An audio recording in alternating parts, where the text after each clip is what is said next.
It's yummy time. Hello everyone, it's Yummy. I'm back again with another video, and today I'm going to talk about the Meta Weekly number 40. This is probably the best Meta Weekly that I performed in because I actually warmed up before the tournament, which is something that I don't normally do. And I probably should be doing that, but I think I was a little bit more centered and a little bit more focused this time around. Of course, I made misplays. I always do. I know I do. Whatever. Everyone's made a meme out of it by now, but I think this time around I just thought about my plays a little bit harder. So I'm gonna go over the decks that I used, and then I'll go over some replays, and then I'll talk about everything from start to finish because I feel like I got a lot of help this time around. So I went into the Meta Weekly 40 with Heroes again because Heroes are my favorite deck ever, and this is also given to me from Poggin. I believe the last Meta Weekly deck was also a hero build that Poggin gave me, but this time instead of Beatdown it has Switcheroo and it has 3 Cosmic Cyclones. I believe the other build only had 2 Cosmic Cyclones and 2 Forbidden Chalice. Yeah, I really like the 3 Cosmic Cyclones. They're really good for Amazonas. Yeah, there goes my 3 of 1 card for 1 deck. Is this gonna load? I know the people are gonna hate me for this. I don't know. I kind of hate myself for it. I felt a little filthy.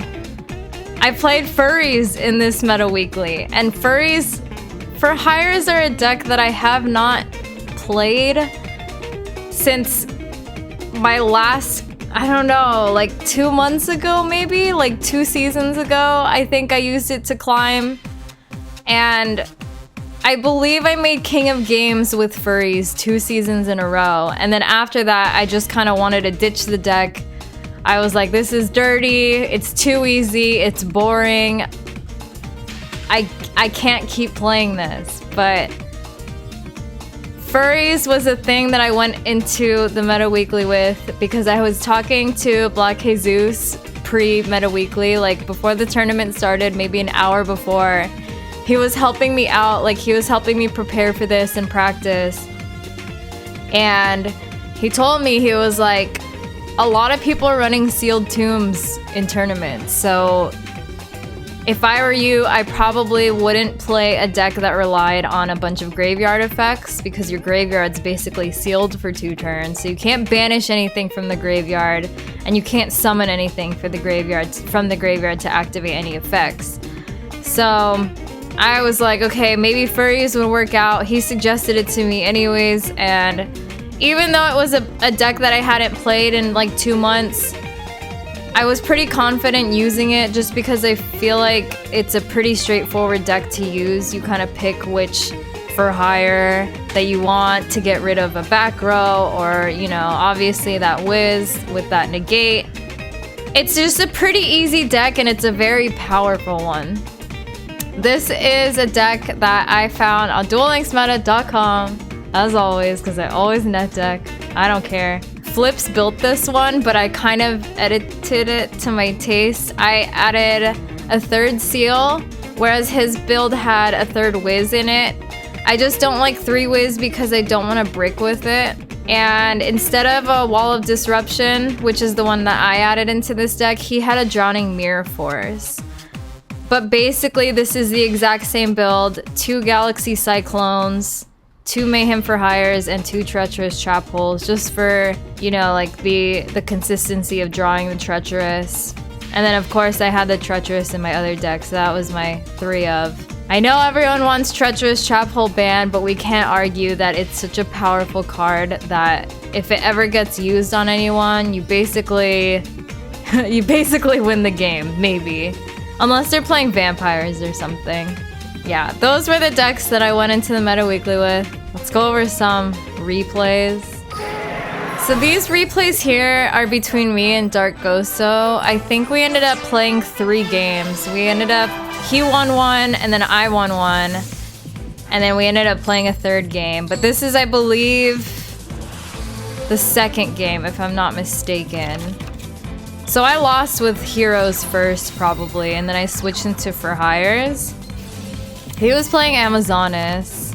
I can't remember, but anyways, I opened pretty strong. I searched out a Wiz with the B, and then I got turn 1 Wiz, which is always what you want with furries.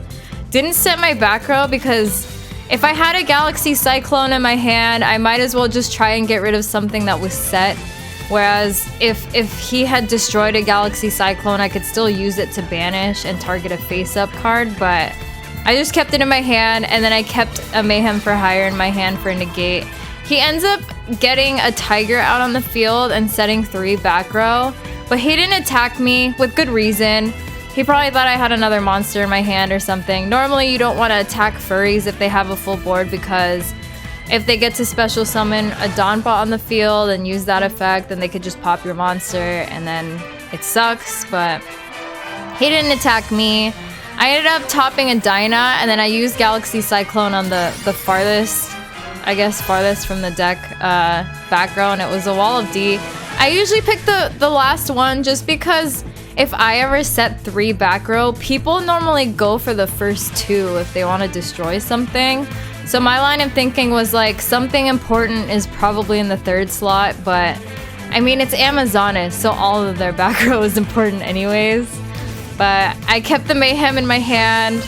He activates Widespread Ruin, and I thought about this for a long time. I was like, I end up losing my Dyna, but I could still swing over with this Tiger, and I needed to get off the field.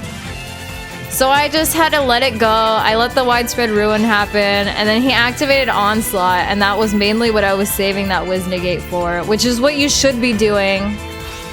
And then it ended up going to the graveyard.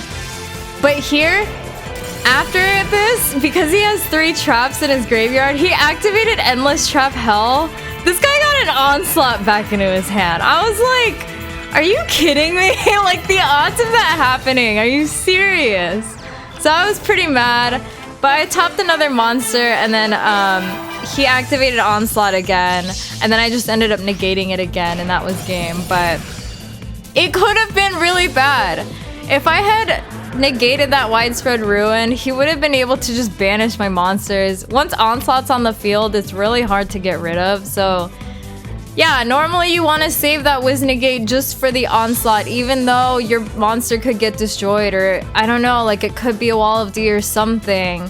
I think that I still would have let a Wall of D through, even if it meant that all of my monsters would have been at 0 attack. I think that the most important thing is just to negate the Onslaught and never get it to be on the board, because once it is on the board, they can special summon during the battle phase, and then the special summon monster gets a 500 attack boost on top of, they get to banish all your monsters. So furry players, for the most part, they like to just negate the first thing they see, and I think that's the important thing about playing for hires, is you can't just negate everything freely because it's only once per turn, and just save it for the most important card, really. This second replay is also with Dark Ghosto. I think it might be the 3rd game here. I can't remember what he was playing with his other deck, but he lost with Amazonas, and then he had to enter this game with Amazonas again because he didn't win with it the other time. Can't remember. I wish I could remember, but basically for this duel, DK ended up spectating it. And when I get spectated, I get so freaked out. Like, oh my god, it makes me so nervous. And so I want to like mentally prepare myself and just like not... I have to rip off my headphones every time DK spectates this, or spectates me dueling, because I just feel like it makes me do worse, or I can't focus, or I just get too psyched out. But anyways, Cosmic Cyclone in the starting hand is pretty good. I kind of wish I had 2 of them just for my own peace of mind. But I opened a Vion and a Malicious, so I went for the Vion play. I ended up topping a Poly. So I just milled the Celestial, and then I polyed the Malicious in hand and the Vion. And I set... Well, okay, I activate Malicious, and then I ended up setting the Chalice because I wasn't sure if he was gonna get another Princess on the field. I didn't have a mass change, so the Chalice wasn't something that I really needed at the time.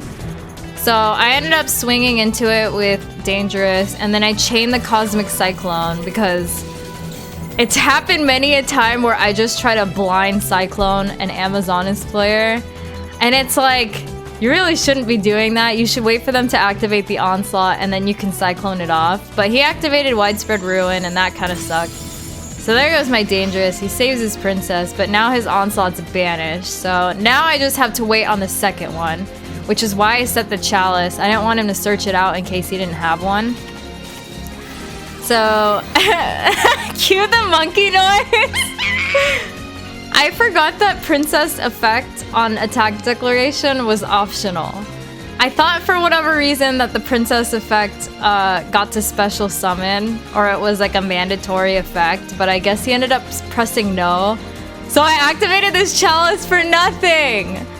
But, I mean, whatever. Mistakes were made, I learned from it. I topped a Drill Dark.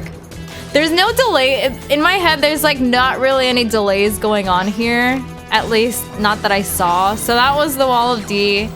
Ended up mass changing out the Drill Dark because, I don't know, I thought for whatever reason that this other back row was something else. I don't know, but I mass changed it out, and when I attacked into the Princess, there was no delay. So I ended up getting another mass change, and then I saved it in my hand because I feel like I had been drowning Mirror Force so many times that I was like, this is my only monster, and a drowning Mirror Force would just be so devastating right now. So my back row, okay, my back row is a Treacherous. I would have been okay probably anyways because I had a Treacherous Trap Hole set, but I didn't want to swing my Anki into a possible drowning Mirror Force. Did he search a willpower? Because your chat's saying it's a willpower. Oh, you know, he didn't search. It hasn't been searched. Okay. Does not go for it. Seems it is very suspicious of that face down card. Does not want to commit to it. All right, back to Yummy Bakura. Yummy Bakura has a mass change in the hand, ready to use it if anything goes wrong on this attack. She's playing very safe. Cosmic Cyclone. Will she hit the card she was afraid of or hit the new set? Going for the card that was set from last turn. It was a drowning Mirror Force. She played around a drowning Mirror Force. Damn. Yummy wins. Good job, Yummy. Was that game number 3? And then I topped the Cosmic Cyclone. And then I cycloned it off, and it was a drowning Mirror Force. This guy was... he had a drowning Mirror Force. And then, you know, he surrendered because he was probably banking on me to swing into it. But he probably didn't top a good monster. He probably had a queen in his hand or something that he needed to tribute off. I don't really know, but whatever it was, I played it safe there. I think for me, the scariest matchup that I ever face is Amazonas, which I shouldn't be afraid of it necessarily because it's a very predictable deck. It's pretty linear. You can kind of guess what your opponent's gonna do. You know, obviously if they open a princess, they probably, if it's turn 2, they're gonna swing with the princess. And then special summon a queen, and then queen in combination with Amazonas Onslaught. Like, it's such a hard board to get rid of that once it's built up, you pretty much lose. Like Onslaught is, I wish it wasn't continuous, you know? Or I wish the banish effect was once per turn or something.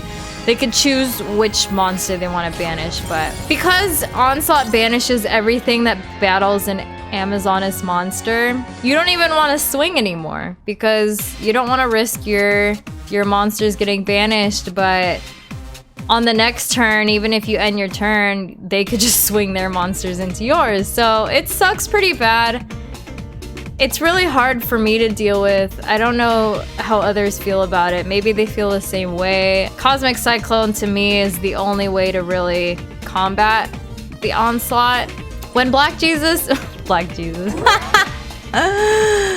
When Black Jesus was helping me out, he asked me what I wanted to to practice against, and I said Amazonas. And then when we had a duel room, he brought in an Amazonas deck with Sealed Tombs. And I don't even have Sealed Tombs. I know that it sucks when it's activated because you can't special summon from your graveyard. You can't banish anything from your graveyard to get an effect. So Celestial's basically dead if you have Sealed Tombs activated. Mayhem for Hire is basically dead. I think Vampires are definitely dead once Sealed Tombs are activated. It's a big reason why I didn't play Vampires was because of Sealed Tombs. Black Jesus told me that in tournaments you can expect to see a good amount of people playing Sealed Tombs. It's a very good skill. In my opinion, I don't think it's a fair skill at all, but who cares? No one thinks anybody's fair in this game, whatever. So I avoided the Vampires because if I ever got Sealed Tombs activated on me, I don't know how to play Vampires without making all those crazy plays. It relies on the graveyard so heavily that, you know, I just wanted to play Furries instead because Furries, the only card you really kill with Sealed Tombs is Mayhem for Hire, so it wasn't a big deal. And Furries was still a really easy deck for me to pick back up, so I think that was a good call on Black Jesus telling me about the whole Sealed Tombs thing. And we practiced for at least like 40 minutes to an hour before the tournament started, and then I ended up feeling pretty confident going into it. I wasn't as shaken or anything just because I got a little bit of a warm-up before the tournament started. I was also playing PvP for at least like an hour. I don't know, maybe not even an hour, maybe 30 minutes before we started practicing in a duel room. I felt a little bit more confident this time around. Furries are still a very good deck, and I'm probably gonna use them a little bit more in competitive things like tournaments. There's just no denying that it's still such a top tier deck that's so hard to play around, and I think until like a nerf happens or something, or like another ban list gets released where Furries are totally dead, I might just continue to use them just because they help me do better in tournaments. The other option that I have is to play Amazonas, and I just don't want to do that. There's just something, I hate playing them. They're not fun. Like, it's the same combos, it's the same starting hand, like, it's just the same thing. And Furries have a little bit more choice, I guess, because you have a beat and you could search out what monster you want in your hand. Obviously, no one likes playing around a Wiz. It's the same reason people don't like playing against whatever, like Silent Magician. But Wiz is like, they can negate a spell or a trap, so overall, I had a really fun meta weekly. I ended up facing Chewy Sunhat in so I made top 32, right?